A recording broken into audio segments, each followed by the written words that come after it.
Hello everybody, welcome along. My name is Benjamin Bloom. This is the Benjamin Bloom Football Channel. Please leave your bias at the door and join us for our first playoff semi-final preview. We are going to be talking Bournemouth versus Brentford, 3rd versus 6th. Monday night, 6 p.m, the first of the post-season slogfest. We love it. I'll be here on the watch along. Come and join me. We're going to preview the game first, but before we go any further, the eagle-eyed amongst you may have realised that we've got some good news here. I have been approached by Football 365 about bringing some championship content to their website. I've been very, very excited to tell you, and I was very, very pleased to say yes. It's great news for us. It's great news for the channel. So we're going to be partnering with them all season, and our videos are going to be carried over there. I'm going to be writing a bit for them each and every week next season. And we're talking about them having the capability to build the predictions league for us. So many of you guys have been asking about that. So it's going to be a great partnership. Football 365 themselves, you can see, are partnered with Betfair. So we're going to be pushing a little bit of Betfair stuff down the channel as well. I really want you to make both partners super, super welcome. This is great news for me and great news for the channel going forward. We hope.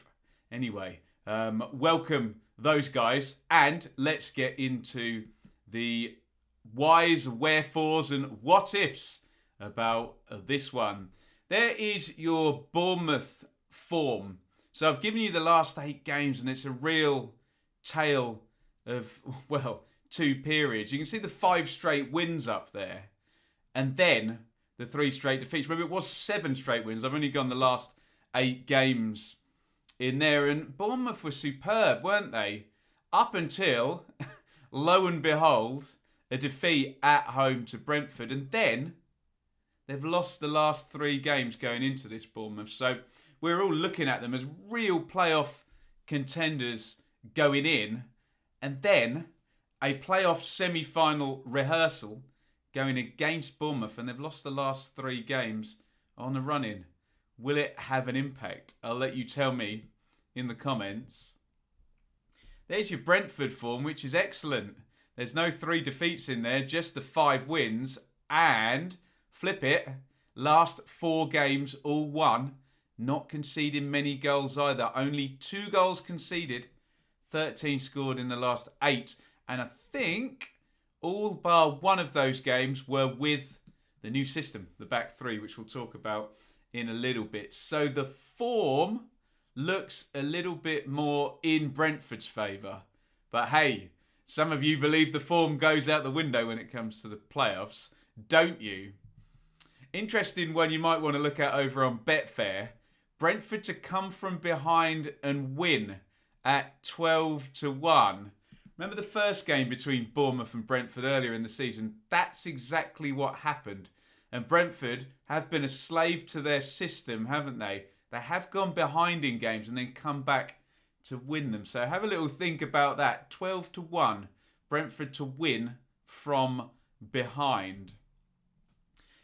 Let's think about the likely teams. And I mean, we are so close with that Bournemouth team that started the last game of the season. Remember on the stream, I took one look at that team and said, they are trying to avoid Brentford here with all their might. They didn't do it. They lost that game 2-0 to Stoke, didn't they? Begovic is almost certain to play in goal.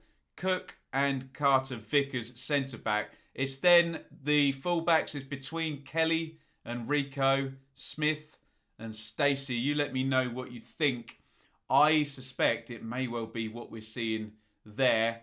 Perhaps, does Rico give you a little bit more going forward?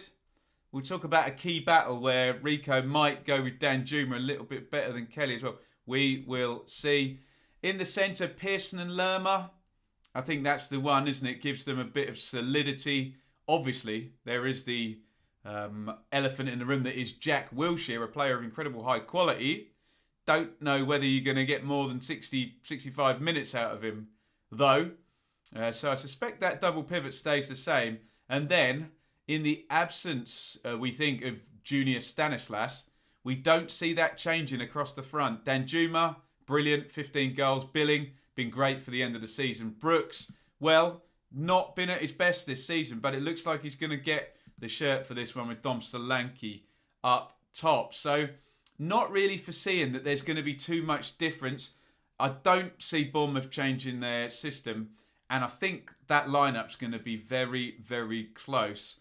Maybe, if they're playing possum with us about Stanislas, maybe we might see him in. Who knows? Let me know what you think. There's the Brentford team, and this is obviously the new system with the three at the back and Christian Norgard dropped into a centre-back position. Now, I would suspect there's a couple of possibilities here. Raya, Pinnock, Norgard, Janssen. Don't think that changes. And for all of you people who've been asking about Janssen's temperament, well, you let me know what you think. There's the wing-backs. Now, that's interesting. Roslev and Canos in the last game. We have been told that Henrik Dalsgaard is not very close, but Rico Henry is closer.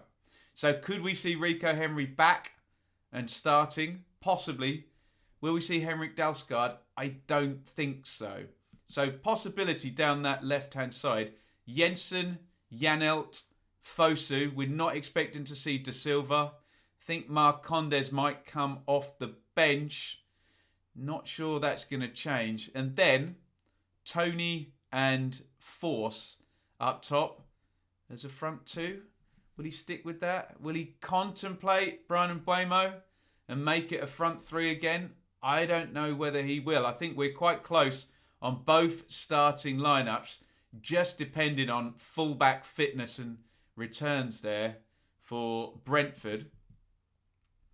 Here is my one to watch for Bournemouth. It would have been too easy to go for Danjuma. So we will go for Phil Billing. You can see 34 there played, only 23 started, but good output, 8 goals, 4 assists. You can see in his position chart on the left, defensive midfielder, midfield, central, attacking midfielder. It feels like he's moved forward during the season. And once they took this player who maybe doesn't give you as much as you want defensive out of a midfield three and put him in the 10 position, he's coming on to the end of stuff. Headers, first time finishes, scoring goals, linking up with Danjuma and Solanke. Maybe, does he get a little bit more space? Can they double up on Danjuma down one side, Brooks down the other? Does it leave it open for the traditional number 10 to be brought in? I don't know. Have a little think about Phil Billing. We don't have the odds up yet over on Betfair, but an anytime goal scorer bet for Billing, given he is by definition a midfielder, may give you a good price. And remember, we're expecting Mr. Ivan Toney, Mr. Arnott Danjuma to probably be quite short odds ahead of there. You might just be able to dive in on Phil Billing.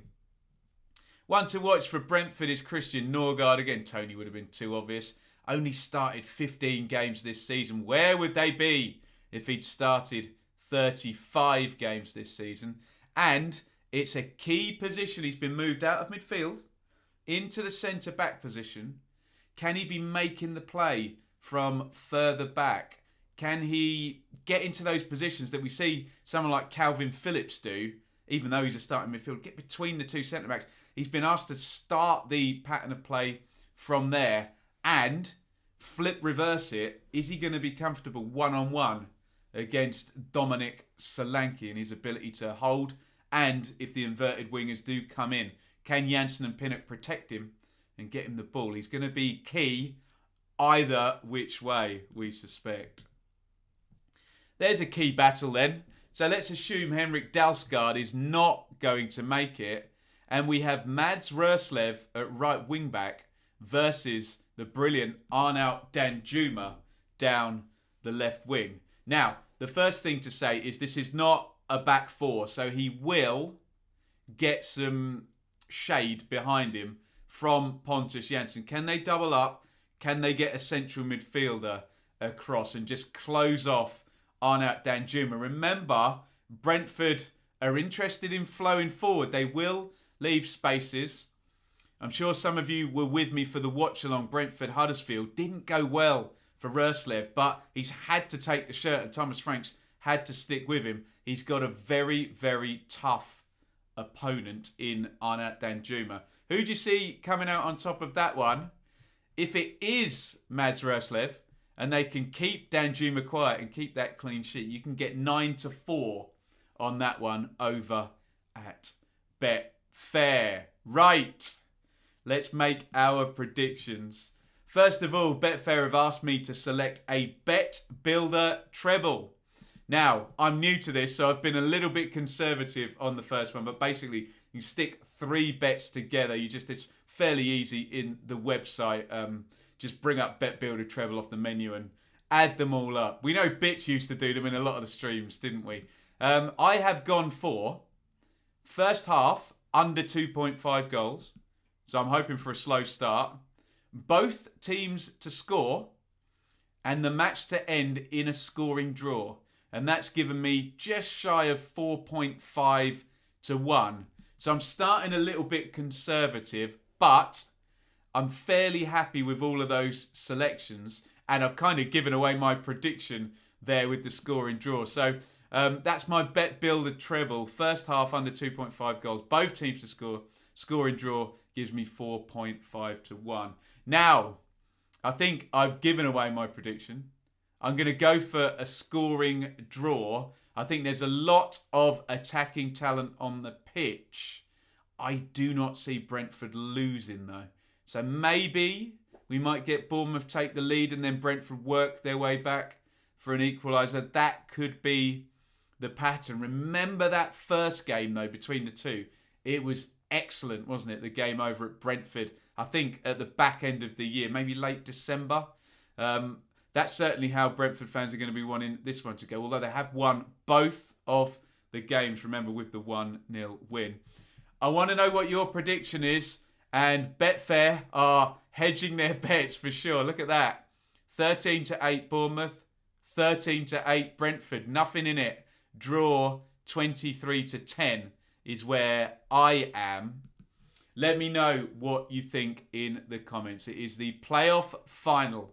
Semi-final, first leg between Brentford and Bournemouth, played down at the Vitality Monday night. Get your predictions in the comments. We're going to be back tomorrow with the Swansea and Barnsley preview. It's been a long day. And of course, we will be watching along both games. There'll be 2 streams. We'll just have a little 5-minute break or whatever between the 2 streams. Just so they're specifically titled on YouTube. We're going to be here for you for the playoffs. It's going to be great. I cannot wait. Now, at the back end of the week, my written pieces will be going up on Football 365. I'll link them. To find them, though, the best thing you can do is follow me on Twitter at Benjamin Blue. And go and give Football 365 a follow on Twitter as well. As I said, this is great news for the channel to have these partnerships. Again, I hope you welcome them with open arms. It's good for us and we want to grow this channel and make it as good as possible. We do need to entertain these type of partnerships with Betfair and with Football 365. Really excited. Means a lot that we can be doing next season. So get involved in the comments. Let me know your predictions. And I will see you tomorrow for the Swansea versus Barnsley preview. Over and out. Thank you so much for watching. If you enjoyed this video, please hit the like button to see more videos from this channel. Hit the subscribe button and to be notified every time we upload. Ring the bell for those notifications to come through on your device. If you really want to support the channel and me as a content creator, I will be eternally grateful if you head over to the merch store and grab something, or support over on Patreon, patreon.com/Benjamin Bloom. Thank you for your time. Go and watch another video.